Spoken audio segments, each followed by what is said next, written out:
bad for your vessels. Just like everything bad is also end up being bad for your brain. All bad things are bad for the cardiovascular system.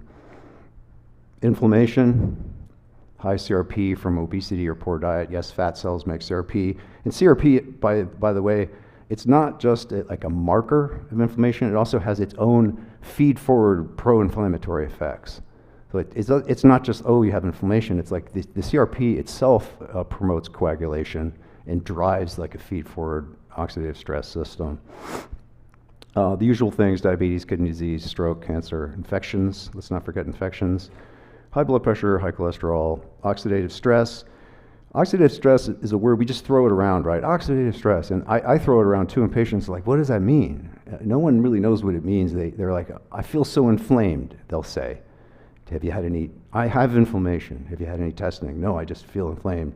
Or, oh, it's just oxidative stress. Well, oxidative stress is the air we breathe. 99% of the air that humans breathe in this world is got detectable pollution, is considered unhealthy.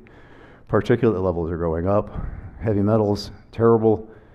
All these cause oxidative stress, and I'd say by living in a more polluted world, we have more oxidative stress. Over-exercise causes it. A diet deficient in fruits and vegetables causes it. Aging causes it. Also, activation of the renin-angiotensin system causes damage. How would you get this?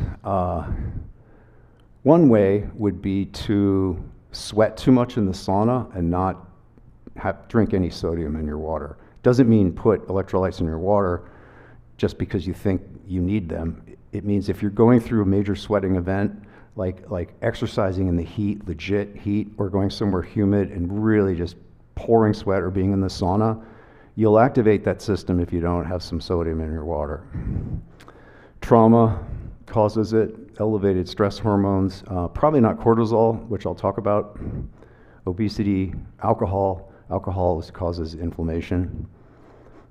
Excessive salt consumption. And the salt criteria are 1,500 milligrams, okay? And the only way anyone's gonna know anything about this is if they get an app and they scan the barcode on their food, which requires them, of course, to be buying food that has a barcode. But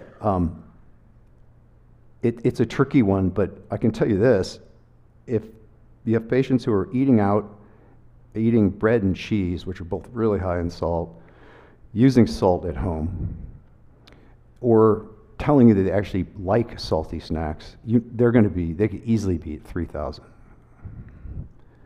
The junkier the diet, the higher the salt.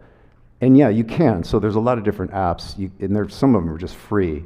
And you just scan the barcode, it just puts everything on there, and you can track it. And I'll have people do this just for 7 days, maybe 14, just to get some kind of, I know it's a pain, but to get some kind of concept of their macros. And often they're eating too much of something, or there's too much sodium, or there's something there. This can be really helpful. Especially, well, anyone who's vegan, for sure, vegan patients, you gotta have them do it. And even if, like, you can manually put it in. So let's say you have, like half a cup of Brazil nuts. You just enter it in there, and the app knows what's in that, okay? And some of these people are eating way too much fat, some not enough protein. You never really know. Some way too many carbs, and they're getting pre-diabetic, and some are nailing it. Aging and hyaluronase, we don't need to get into that. It's used on certain medical procedures, but it completely tears up the glycocalyx. It's just not